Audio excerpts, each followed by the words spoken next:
2024 साधारण निर्वाचन में विजु जनता दल ओडिशा रे क्षमतारू अपसरी गला। भारतीय जनता पार्टी नेतृत्व में एठी सरकार गठन है। ओडिशा राजनीति बाबद में विजु जनता दलर राजनैतिक स्थिति बाबद में जातीय स्तर गणमाध्यम रे एते अधिक आलोचना देखा मिल नथिला, किंतु वर्तमान गोटे एभली स्थिति देखा मिलूँ। से स्थिति कौन जे नुआपड़ा उपनिर्वाचन फलाफल सामना को आसिबा, विजु जनता दल शोचनीय भाव उपनिर्वाचन में हारीजा पर जातीय स्तर किसी प्रमुख गणमाध्यम रे विजु जनता दलर वर्तमान स्थिति को लेकिन आलोचना आरंभ होईछि। नेतृत्व किए नब, बीजेडी रही पारिबो कि नहीं आगामी दिन में याकू लेकिन जोरदार चर्चा आरंभ होईछि। तेबे ये चर्चा कहीं यारी उपरे विश्लेषण करवा आजिर एडिटोरियल ले। आपण माने समस्ते कथा भल भाव अनुभव करिथिबे एवं देखिथिबे जे नुआपड़ा उपनिर्वाचन फलाफल कौन हैला, कौन हबो बोली आकलन करा जाउथला। आउ ये फलाफल समस्त को अधिक भाव में विस्मित करिछि विजु जनता दल स्थिति को लेकिन। केही भाभी नथिले जे विजु जनता दल 3 नंबर स्थान को पळेबो। समस्तंकर गोटे आशा थिला जे लड़ाई रे हुए तो विजु जनता दल 2 नंबर स्थान बजाय रखी पारे। तृतीय स्थान को बीजेडी जीवा समस्त को अधिक भाव में बीजेडी बाबद में भाविबा पई बाध्य करिछि। विजु जनता दल राजनैतिक स्थिति बाबद में चर्चा बा आलोचना केवल ओडिशा भितर एवं सीमित होकर रही ना। प्रथम थर पर देखा मिली जातीय स्तर गणमाध्यम गुड़िकर विजु जनता दल वर्तमान स्थिति बाबद में आलोचना आरंभ हो जाइछि। कौन हम विजु जनता दल स्थिति, बीजेडी रही पारिबो कि नहीं, जदि रहे किए नेतृत्व नब एवं विजु जनता दल ले अंतर्द्वंद बढ़ी चलिलानी ए बाबद में अनेक किछि आलोचना एवं सामना को आसुछि। तेबे कौन से आलोचना, कहीं विजु जनता दल वर्तमान स्थिति को लेकिन जातीय स्तर गणमाध्यम रे चर्चा होउथबार देखा मिलूँ। याकू जदि टिके भल भावे आमे बुझिबाकू चाहिबा ताहले नजर पकेइबा प्रतिष्ठित गणमाध्यम the printer political editor DK Singh मतामत उपर बा डीके सिंह प्रतिक्रिया उपर विजु जनता दल वर्तमान स्थिति को लेकिन बीजेडी भविष्यत को लेकिन the printer political editor DK Singh कौन कहउचंती ताकू टिके भल भाव में सुनंतु। सबसे मैसेज उसका जाता है बीजेडी में, क्योंकि बीजेडी हेल्ड सीट थी। वो 24 में 19 में बीजेडी ही जीती थे। उसके बाद अचानक अब 3rd पोजीशन में आ जाता हो, मतलब 2nd में नहीं 3rd पोजीशन में बीजेडी आ रही है। जबकि नवीन पटनायक ने खुद जाके वहां पे मतलब 2 बार गए थे, 2 दिन गए थे वहां पे वो, और कई बीजेडी लीडर्स को लगाया गया था। इसके बाद भी बीजेडी की ये हालत, मतलब पार्टी नीचे की ही नीचे चली जा रही है। और जहां तक मुझे कहा जा रहा है कि इससे पार्टी में जो डिसग्रंटलमेंट बढ़ रहा है बीजेडी में, कितनी देर तक बीजेडी यूनाइटेड रहेगी अभी देखना ये है। क्योंकि ये नवीन पटनायक का सत्ता से हटने के बाद पहला टेस्ट था।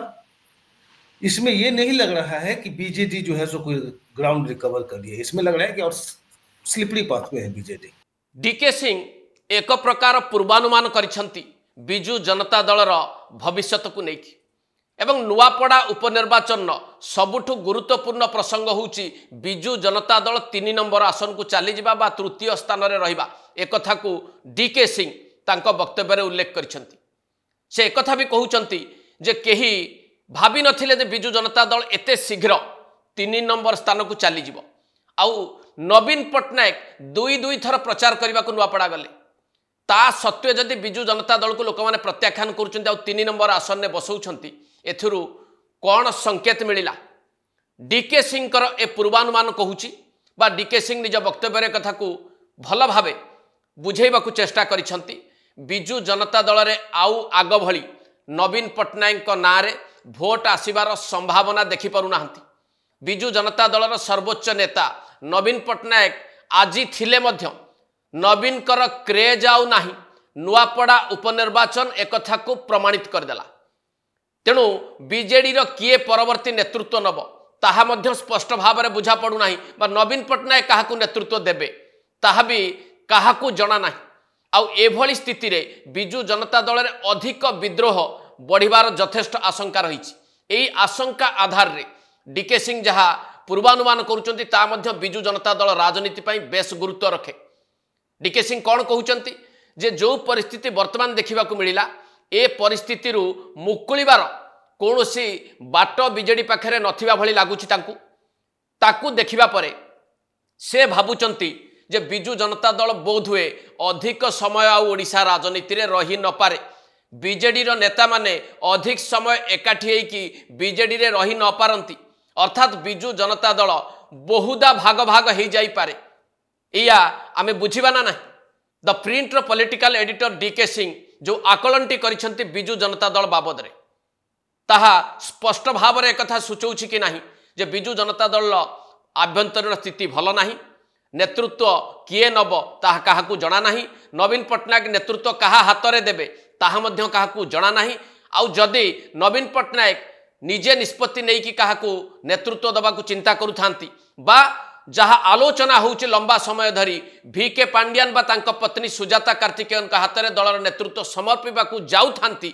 ताहले बिजु जनता दल रे संकट तीव्र हो जिवो किछि भी हेई पारे बिजु जनता दल एकाठी रही पारिबो नाही एई प्रकार गोटे आभास मिलुछि डीके सिंह को भली जणे वरिष्ठ राजनीतिक समीक्षक मतामत डीके सिंह मतामत बिजु जनता दल बाबद आपण माने देखिले से जहाँ पूर्वानुमान करुछंती ताकू मध्य बुझिले एवं वर्तमान स्थिति को जदि टिके आमे बुझिबाकू चाहिबा वर्तमान बीजेडी स्थिति कौन अच्छी नुआपड़ा उपनिर्वाचन में जो शोचनीय पराजय बीजेडी रहा तापरे एई पराजय पई किए दायी ए पराजय पई केही एपर्यंत निजे दायी बोली कहू नाहंती एपरिक नवीन पट्टनायक मध्य ए पराजय पई निज मुंड को श्रेय भी नौ नाहंती आउ जी सेठी इलेक्शन मैनेजमेंट रे थिले प्रणव प्रकाश दास से संपूर्ण भाव में नीरवता अवलंबन करुछंती आउ जी ए उपनिर्वाचन परिचालना करुथुले पछरु थाई कि जहाँ शुणा जाउछि दल भितरु जे VK पांड्यान सी भी सामना को आसिकी किछि कहिबार सुजोग तांक पाखरे नाही तेणु दलर जो सामग्रिक विफलता होइछि ए विफलतार श्रेय नवीन पट्टनायक नबाकू प्रस्तुत नुहंती VK पांड्यान नबाकू प्रस्तुत नुहंती बबी दास नबाकू प्रस्तुत नुहंती आउ जहाँ सामाजिक गणमाध्यम रे देखिबाकू मिलुछि ताहा अति उत्कट परिस्थिति बीजेडी सृष्टि कर देलानी से कौन किए किए बबी दास समर्थन ने बाहर को आसिकी VK पांड्यान को समालोचना करुछंती किए किए VK पांड्यान को समर्थन ने आसिकी बबी दास को समालोचना करुछंती तो आउ किए किए उभय बबी दास एवं VK पांड्यान को विरोध करुथवार मध्य स्पष्ट होउछि एई चित्र को जदि डीके सिंह को पूर्वानुमान सहित टिके आपण मिसेईकी देखिबे ताहले बीजेडी रे आजी दिन रे स्थिति असंभाळ हो गलानी दल को संभाळिबा पई किए नेतृत्व नब ताहा अस्पष्ट हो जाइछि परिशेष रे जदि बिजु जनता दलर आजी दिनर स्थिति को आमे टिके अनुभव करने को चेष्टा करिबा बीजेडी रे सबु किछि ठीक चली नाही बीजेडी रे संकट एबे उत्कट रूप धारण कलानी आउ एतिकी बेले डीके सिंह को भली जणे पॉलिटिकल एनालिस्ट जी पूर्वानुमान करुछंती जे बिजु जनता दल आउ एकाठी रही पारिबो नाही बा एकाठी ठिया ही पारिबो नाही कारण आउ से भली नेतृत्व बिजु जनता दल रे वर्तमान पर्यंत कई सामना को आसी नाहंती आउ काहाकू नेतृत्व देबे से कथा नवीन पट्टनायक मध्य घोषणा करि नाहंती एभली स्थिति रे डीके सिंह कर पूर्वानुमान सत होबाकू जाउ नहीं तो बिजु जनता दल एकाठी कि आउ छिड़ा ही पारिबो एई धारणा धीरे धीरे क्षीण ही जाउ नहीं तो एट शेष करबा आज एडिटोरियल को नमस्कार।